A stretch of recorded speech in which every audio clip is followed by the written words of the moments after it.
मनु के दो पुत्र थे। एक का नाम प्रियव्रत और दूसरे का नाम उत्तानपाद। उत्तानपाद को राजा बनाया गया। उनकी दो रानियां थी। एक का नाम सुनीति और दूसरी का नाम सुरुचि था। दोनों रानियों के एक एक पुत्र था। बड़ी रानी सुनीति का पुत्र था ध्रुव और छोटी रानी सुरुचि का पुत्र था उत्तम। ध्रुव के पिता राजा उत्तानपाद अपनी छोटी रानी सुरुचि को बहुत चाहते थे। इस कारण राजा उनकी बात का बहुत मान रखते थे। वहीं सुनीति बहुत सीधी सादी और सरल स्वभाव के होने के कारण सदा भक्ति में लगी रहती थी। एक दिन राजा उत्तानपाद अपने राज सिंहासन पर विराजमान थे। तभी राजकुमार उत्तम उनके पास आया। राजा ने उसे गोद में बिठाया और उसके साथ खेलने लगे। कुछ समय के बाद ध्रुव भी वहां आया। वो भी पिता की गोद में बैठने की जिद करने लगा। ये देखकर रानी सुरुचि ने ध्रुव को डांटते हुए कहा, इस राज सिंहासन पर केवल मेरे गर्भ से जन्मा पुत्र ही बैठ सकता है।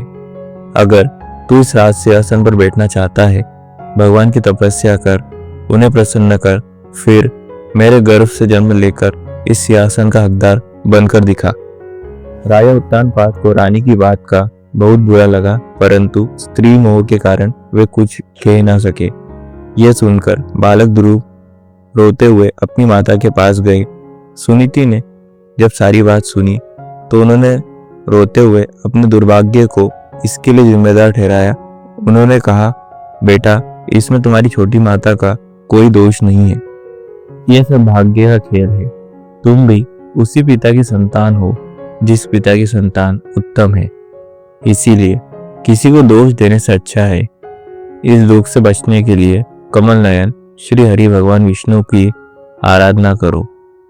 उनके सिवा इस संसार में कोई भी तुम्हारे इस दुख को कम नहीं कर सकता। बालक ध्रुव उसी क्षण अपने पिता की नगरी को छोड़ वन की ओर चल दिए। भगवान श्री हरि विष्णु की कृपा से रास्ते में उन्हें नारद जी के दर्शन हुए। नारद जी ने ध्रुव से वन जाने का कारण पूछा। ध्रुव ने उन्हें सारी बात बताई। तब नारद जी ने सोचा, ये छोटा सा बालक वन में डर जाएगा। इसीलिए उन्होंने बालक ध्रुव को समझाकर घर भेजने का प्रयत्न किया, किंतु ध्रुव के दृढ़ निश्चय और निश्चल भक्ति को देखकर नारद जी बहुत प्रभावित हुए। उन्होंने ध्रुव को ओम नमो भगवते वासुदेवाय मंत्र की दीक्षा दी। नारद जी से भक्ति का पूरा विधि विधान जानकर बालक ध्रुव यमुना के तट पर पहुंच गए।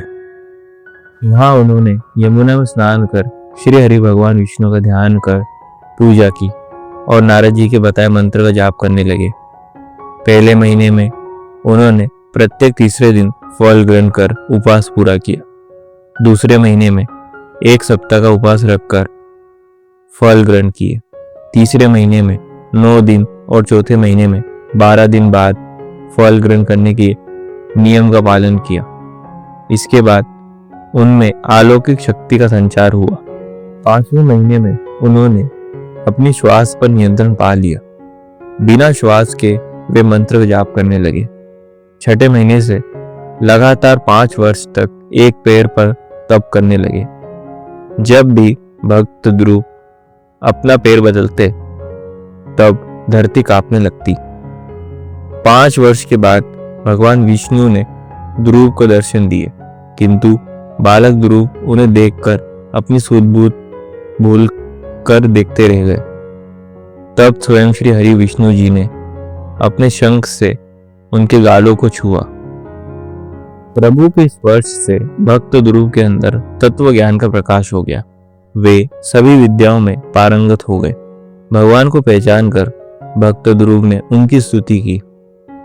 भगवान विष्णु ने प्रसन्न होकर भक्त ध्रुव को वरदान दिया और कहा, बेटा, इस संसार में अपने पिता के वानप्रस्थ के समय राजा बनकर राज कर। जब तुम्हारा अंतिम समय होगा तो मेरी कृपा से तुम ब्रह्मांड के केंद्र मूल धाम में विराजमान हो जाओगे, जिसकी सभी ग्रह, नक्षत्र और तारामंडल प्रदक्षिणा करते हैं। ये कहकर श्री हरि विष्णु अंतर ध्यान हो गए। भक्त ध्रुव जब अपने नगर पहुंचे तो उनकी दोनों माताओं ने उनका स्वागत किया।